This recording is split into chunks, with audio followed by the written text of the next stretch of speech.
¿Ya? Yo, puede ser que ustedes sean más evolucionados que yo, porque son harto más jóvenes que ustedes, yo podría ser su mamá. Y ahí tendría muchos hijos lindos como ustedes.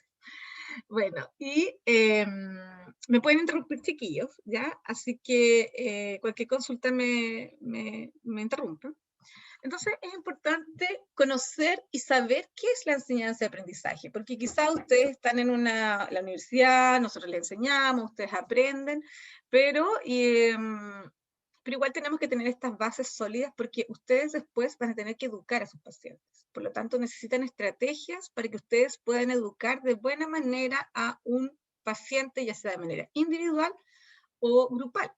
¿Ya? Porque ustedes con el profesor Mauricio, por ejemplo, se dieron cuenta de que está el programa Masama, donde el kinesiólogo casi, bueno, aparte del entrenamiento físico que hacen los adultos mayores, le hacen muchas capacitaciones de adulto mayor. Por ejemplo, chiquillos, yo les cuento, porque yo no toda la vida trabajé acá en la universidad, pero por ejemplo trabajé en el consultorio Lota Schwager. No sé si lo conocen. ¿Lo conocen, no? No, ¿Lo conocen? profe. No, ¿No? profe. Ya. Queda en Concepción, en Lota, donde se saca el carbón.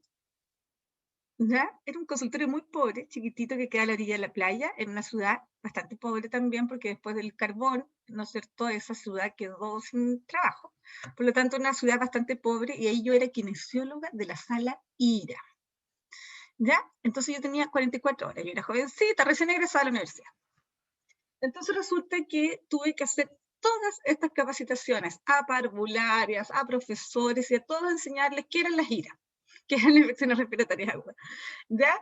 Y en el verano, obviamente no había infecciones respiratorias agudas. Entonces, imagínense quién era la encargada del consultorio para hacer las educaciones relacionadas con el verano, que estamos hablando de quemaduras solares, de cólera, hablando de accidentes del tránsito, etc. Adivinen quién era la encargada de hacer y programar todas las educaciones cuando no había enfermedades respiratorias.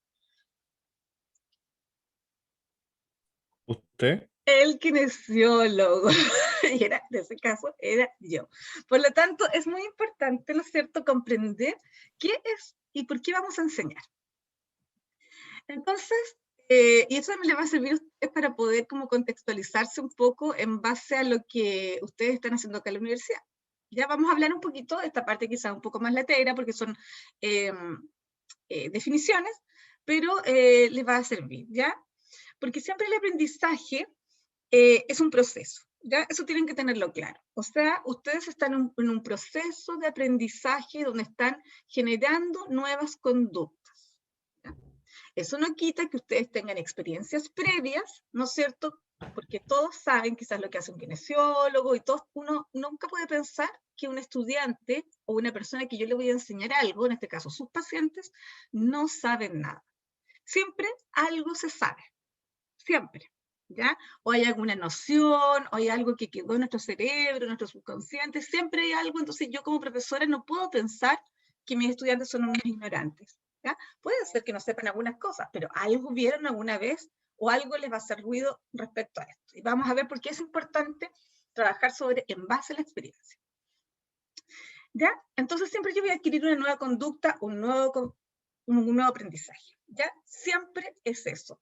Y la idea es que este aprendizaje sea permanente, ¿ya? O sea, no que ustedes se salgan, ¿no es cierto?, de esto y después ya se olviden y nunca más se acuerden, porque eso significa que mi aprendizaje no fue significativo. Para ustedes como estudiantes no fue significativo porque la clase fue fome, porque el profesor no logró motivarme, y vamos a ver por qué ahora en esta clase, ¿ya?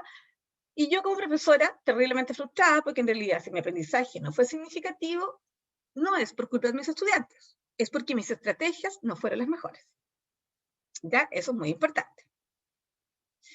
Entonces, cualquier tipo de aprendizaje que nosotros adquirimos nuevo en nuestra vida, no solamente aprendizaje como conocimiento, nosotros tenemos aprendizaje motor, tenemos aprendizaje de experiencia, aprendizaje de emoción, etcétera, produce cambios a nivel de mi sistema nervioso central. Es decir, nosotros creamos nuevas conexiones neuronales con cada vez que aprendemos. ¿Sí? Entonces, esto es súper importante, porque todo este aprendizaje, finalmente, ¿qué es lo que hizo? en el mundo, porque nosotros pensamos en aprendizaje ahora como la universidad, como, ¿no es cierto?, como lo que... Pero nosotros alguna vez no teníamos universidad y éramos unos cavernícolas. Entonces, por ejemplo, ¿no es cierto?, y tuvimos que ir aprendiendo dónde escondernos, ¿no es cierto?, qué comer, en qué momento salir a cazar. Entonces, el aprendizaje fue parte de la sobrevivencia del ser humano. Es más, el aprendizaje es tan importante, chiquillos, porque resulta que sin aprendizaje o sin transmisión de nuestra cultura no habría evolución. Ya no podríamos haber evolucionado como especie. Ya, porque, por ejemplo, la creación del avión, por dar un ejemplo, no se realizó de un momento, no fue así como que, ya voy a crear un avión y lo aprendí. Fueron siglos, chiquillos, décadas, años, donde se fue transmitiendo la información de generación en generación para llegar a tener, por ejemplo, los aviones de ahora. ¿Ya? Y eso nos ha permitido evolucionar y así miles de cosas.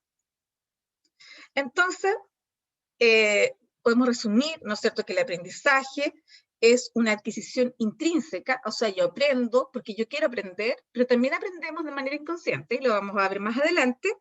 Es algo que es duradero, se mantiene en el tiempo y produce un cambio de conducta. O sea, yo voy a modificar mi forma de pensar, de caminar, de entender las cosas como la entendía. ¿Ya? Entonces, tenemos dos aprendizajes. Uno es el aprendizaje implícito y el otro es el explícito. Acá tenemos una fotito, ¿ya?, que encontré. No encontré otra más bonita que esta, pero tenemos, ¿no es cierto?, estos dos tipos de aprendizaje. Entonces, acá se da el ejemplo, por ejemplo, de un aprendizaje explícito donde el foco o la persona que enseña, en este caso el profesor, el docente, etcétera, es el foco o el centro, ¿ya? Y es un método tradicional, donde siempre el docente o la persona que enseña le está transmitiendo conocimiento al otro. ¿Ya? Es un método tradicional, es un método donde yo sé más, tú sabes menos, y es además un aprendizaje que yo elegí. ¿Ya? Yo elegí aprender de esto y no elegí aprender de otra cosa porque es algo voluntario. ¿Ya? Por lo tanto, podemos decir que este aprendizaje explícito es un aprendizaje más bien consciente. Y también tenemos el aprendizaje implícito, que es el que aprendemos a cada rato y en todo momento. No estamos un segundo sin aprender. ¿Ya? Este aprendizaje no tiene instrucción y el foco está en la persona que aprende. ¿Ya? Y por lo general, este aprendizaje también es más práctico, se adquiere con la práctica. ¿Ya? Ese es el aprendizaje implícito y estamos aprendiendo sin darnos cuenta que estamos aprendiendo. Entonces, por ejemplo, acá sale este ciclista, muchos de ustedes saben andar en bicicleta, pero casi nadie se acuerda cómo aprendió a andar en bicicleta porque nadie nos hizo una clase teórica de bicicleta. Nos pusieron la bicicleta y nos dijeron ya, intenta equilibrarte. Y de a poco nos dimos cuenta, ¿no es cierto?, porque quizás lo vimos, que teníamos que poner el pie en el pedal, etcétera, pero nunca quizás nos gustaba la bicicleta, pero nunca dijimos, vamos a aprender a andar en bicicleta. Uno cuando es niño no se propone las cosas, simplemente las hace y tiene que ver con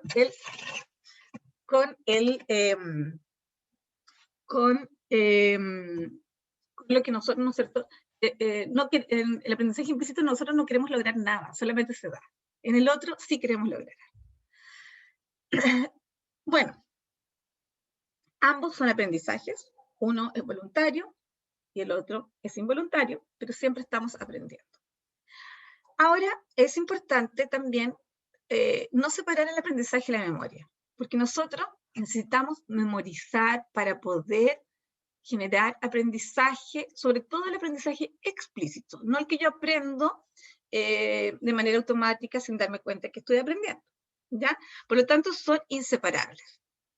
El aprendizaje siempre involucra adquisición de algún conocimiento, eso se retiene en nuestra memoria o se fija en la memoria y después se retiene y yo puedo utilizarlo en algo similar, ¿ya? Por ejemplo, cuando nosotros le enseñamos a un paciente a tomar un vaso con agua o a caminar, ¿no es cierto? Nosotros le vamos a enseñar este aprendizaje motor, yo como kinesióloga le voy a enseñar cómo hacer la marcha, por ejemplo, el apoyo del talón, etcétera. Ya el paciente lo va a adquirir, puede ser que se equivoque en el transcurso, ¿no es cierto? Pero eso lo va a ir reteniendo en su memoria, que en este caso la parte motora o el aprendizaje motor se guarda o se almacena en el cerebelo. Y después se va a retener, lo va a retener, ¿no es cierto? Lo va a tener, va a crear unas nuevas conexiones neuronales ahí en esa parte de la retención, y por lo tanto, después lo va a poder utilizar no solamente en el gimnasio, donde yo le enseñé a caminar, sino que también lo va a poder utilizar en otros contextos, encima del pasto, encima de la vereda, etcétera. Incluso va a poder modificar. ¿Ya? Entonces, vamos a hablar de las etapas del aprendizaje. Tenemos 4 etapas cuando uno aprendemos. La primera es ignorar, la segunda es conocer, la otra es comprender y la cuarta es utilizar, que es lo mismo que les enseñé en la etapa anterior, pero ahora un poquito más, un poco más segregado. Entonces, lo primero es que nosotros tenemos que darnos cuenta que ignoramos algo, ¿ya? O en este caso, nuestros pacientes o nuestros educadores, yo les estoy enseñando para que ustedes aprendan a enseñar, ¿ya? Entonces, ustedes, su paciente tiene que darse cuenta que quizás hay algo que les falta, ¿ya? Hay algo que no sabe. Para eso, pensando que ustedes, por ejemplo, van a hacer una educación en tabaco, es importante que ustedes como que contextualicen y quizás recojan estas necesidades del paciente y que el paciente realmente se dé cuenta que hay un vacío de la información. Entonces, con eso, esa persona, ¿no es cierto?, va a querer conocer y va a querer adquirir y va a buscar el aprendizaje, no solamente en la charla que ustedes le van a dar o en la actividad que ustedes van a realizar, sino que también va a tener va a tener, ¿no es cierto?, ganas de saber más. Ahora, pueden pasar 2 cosas en esta etapa del conocer. O me aburre el tema porque es fome y en realidad no quiero seguir conociendo, o me genera ansiedad y empiezo a buscar en las redes sociales, empiezo a buscar en Google, empiezo a buscar en todas partes porque realmente quiero conocer más de este tema, ¿ya? Y después pasamos a la etapa de comprensión, ¿ya? Y es aquí donde se fija a nivel cerebral nuestro aprendizaje, ¿ya? Es aquí donde yo digo, sí, esto me interesa, esto lo quiero guardar aquí en mi cerebro, lo voy a tratar de memorizar un poco, ¿ya? Pero cuando realmente nos damos cuenta que nosotros adquirimos ese aprendizaje es cuando lo utilizamos, ¿ya? Si no, se olvida. Se olvida y probablemente nos acordemos, pero no tanto. Entonces, por eso es que si ustedes se fijan, su forma de aprender en la universidad es primero, ¿no es cierto?, que ustedes se dan cuenta que hay cosas que no saben de la kinesiología, porque es lógico, ustedes no son kinesiólogos, no han ido a la universidad todavía, no han terminado la carrera, entonces por lo tanto hay vacíos de información que ustedes quieren conocer. Por lo tanto, cuando algo los motiva, o se aburren y no pescan, o les da ansiedad y lo buscan y quizás pueden buscar más que el profesor, que los que integra el profesor. Después ustedes lo comprenden, ¿no es cierto?, le encuentran la utilidad a esto, y en algún momento ustedes lo utilizan en algún caso clínico, por ejemplo, en alguna actividad, o ya con la atención de pacientes. Y ahí está listo el ciclo de aprendizaje, y ese aprendizaje, cuando se utiliza, adivinen qué pasa, chiquillos, no se olvida, no lo van a olvidar jamás, ¿ya?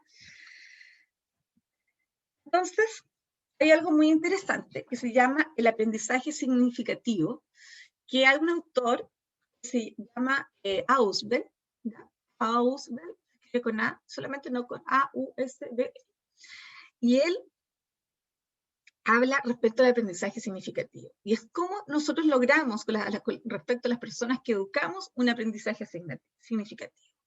Y él habla de varias cosas, y bien relevantes, porque son las cosas que ustedes van a tener que tratar de sacar o tratar de activar en las personas que ustedes quieren educar. Lo primero que él indica, Ausubel, es que el aprendizaje significativo tiene que ser basado en la experiencia, ¿ya? Por lo tanto, ustedes como educadores, ya de comunidades o de personas, individuos, ustedes tienen que activar estos procesos cerebrales. Es decir, tratar de hacer, por ejemplo, una lluvia de ideas, que una persona logre, ¿no es cierto?, activar, como él habla de un término que se llama anclaje, que es cuando yo conecto lo que estoy aprendiendo ahora con algo. Ya probablemente, y espero que ustedes lo estén haciendo, así que me están tomando atención, quizás ustedes se están dando cuenta o pensando en su forma de aprender. ¿Ya? Cómo ustedes han llegado a aprender todo lo que han aprendido, porque ya están en tercero, por lo tanto hay mucho aprendizaje, ¿ya? Pero también se van a recordar quizás algunos profesores o algunos ramos, asignaturas, clases, lo que sea, donde ustedes aprendieron algo y como que no les costó nada aprenderlo. Fue algo muy fácil de aprender, incluso aunque era complicado.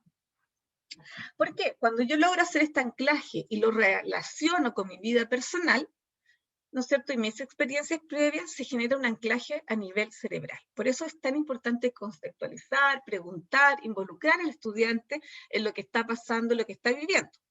Cosa como que ustedes se han dado cuenta, cuesta hacer un poco en la virtualidad porque estamos en el mundo de las cámaras negras. Nosotros como profesores, yo no sé si estoy hablando sola, si estoy hablando con alguien más, pero yo me imagino que ustedes están escuchando. ¿Da? Entonces, contextualizar a los estudiantes, y eso, bueno, necesita un poquito más de tiempo. Y cuando yo puedo contextualizar al estudiante y puedo centrarlo en el momento, genero emociones, ¿ya? Y cuando yo tengo emociones de alegría, de ansiedad o emociones positivas, probablemente mi aprendizaje también sea significativo. Eso es lo segundo, generar emociones. Tercero, es importante en el aprendizaje significativo generar una utilidad, ¿ya? Una utilidad. ¿Para qué realmente me sirve esto? Una resolución de problemas, que yo le dé una importancia a lo que me están enseñando, que realmente esto me vaya a servir para algo, porque probablemente si yo no lo voy a poder utilizar, mi cerebro lo va a recepcionar, lo va a conocer y lo va a guardar por ahí en alguna parte, pero como no lo voy a utilizar, no va a tener gran relevancia para mí, ¿ya? Y lo otro también es que el aprendizaje significativo es un proceso social, chiquillos. Es individual porque yo quiero aprender, pero cuando uno trabaja de manera colaborativa con otras personas y el otro compañero me explica y yo le explico y lo veo, etcétera, se aprende más. Por eso es que es muy importante el aprendizaje en grupos.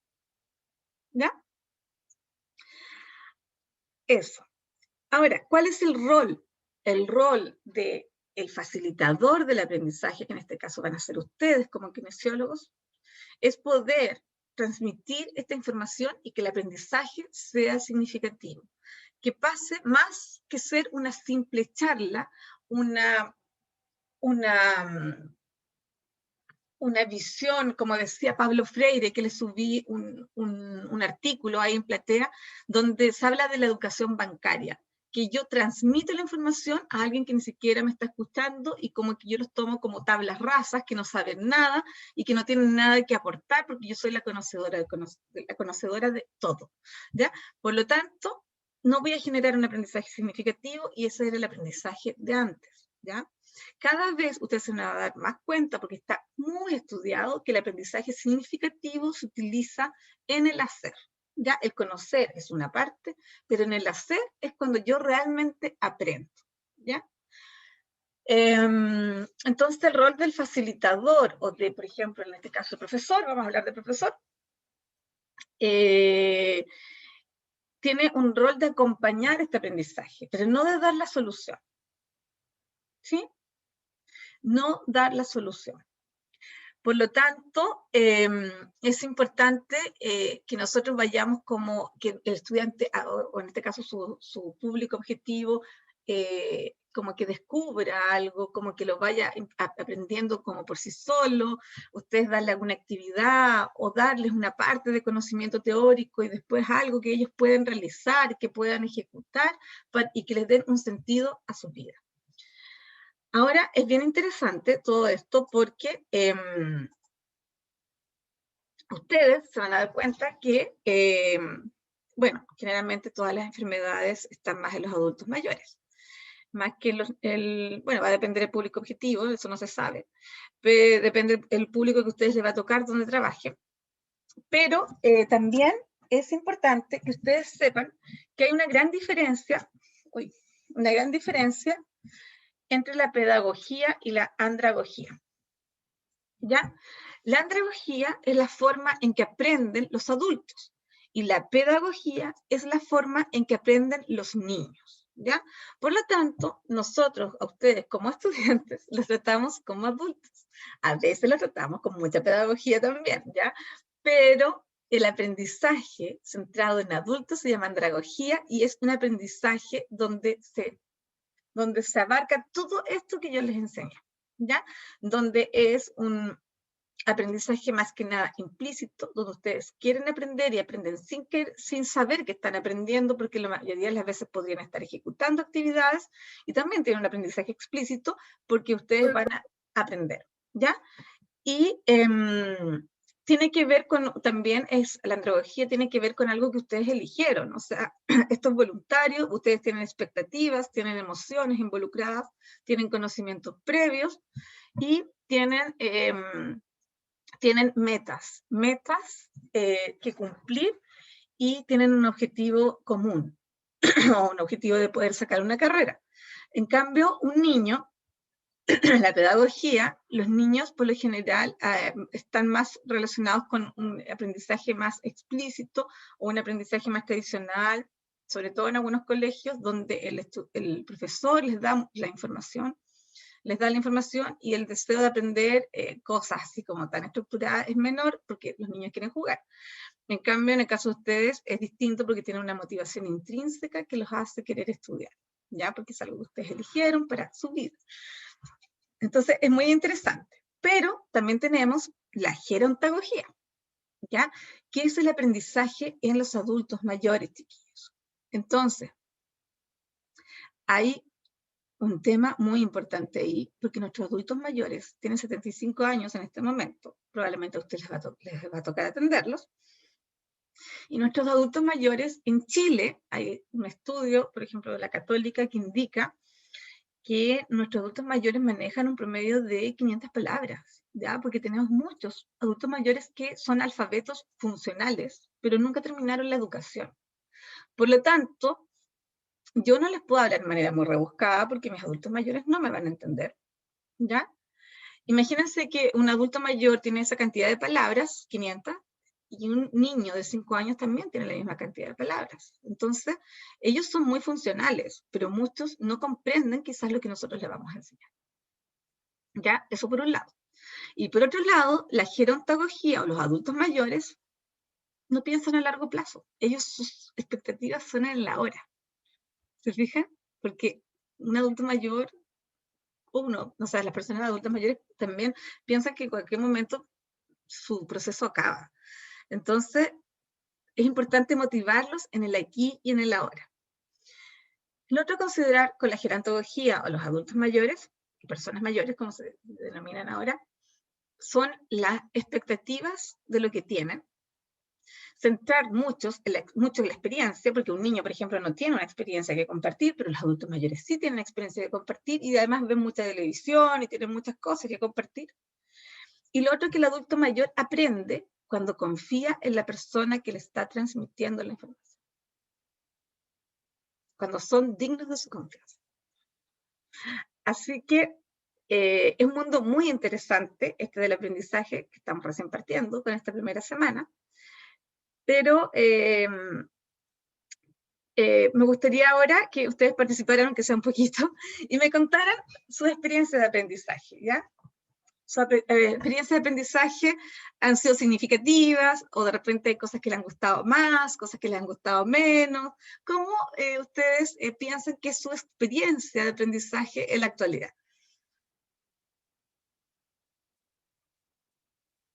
¿Les hace sentido lo que yo les estoy diciendo? ¿Lo habían pensado? Yo creo que sí, porque están ustedes en un mundo que es aprender.